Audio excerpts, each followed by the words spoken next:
Oasis बायोलॉजीच्या या सुंदर विश्वामध्ये आपल्या सगळ्यांचं स्वागत आहे. मी प्राध्यापक वेद पाठक आपल्याला आज फोटोसिंथेसिस या चॅप्टर बद्दल पूर्ण इन्फॉर्मेशन देणार आहे. तर चला आपल्या टॉपिकला सुरुवात करूया. Firstly we will discuss about what does photosynthesis really means. आपल्या सगळ्यांना माहिती आहे बायोलॉजीतल्या शब्दांमध्ये अर्थ लपलेले असतात.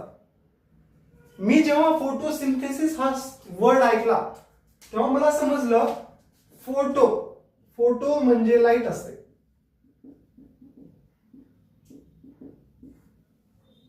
फोटो म्हणजे काय? लाईट. आपण नेहमी बघतो. आता हे डायग्राम आपण त्यासाठीच काढलेला आहे की आपल्याला फोटोसिंथेसिस आहे काय या प्रोसेसला पूर्णपणे समजून घ्यायचं. या डायग्राम मध्ये आपल्याला एक ट्री दिसत आहे. या ट्री वरती सनलाइट पडलेली दिसत आहे. हे सन पासून जे लाईट इमिट होत आहे ती लाईट एका वेव्ह फॉर्म मध्ये त्या प्लांट बॉडी पर्यंत पोहोचत आहे.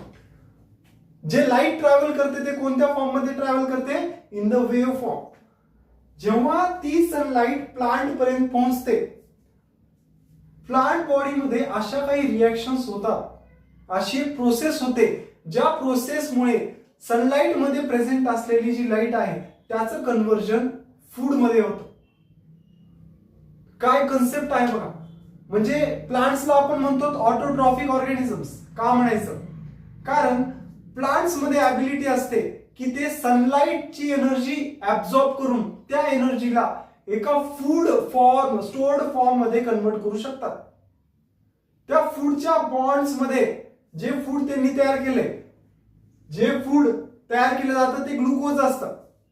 ग्लुकोजच्या बॉन्ड्स मध्ये जी एनर्जी प्रेझेंट आहे ती कुठून आली आहे? तर सनलाइट पासून आलेली आहे.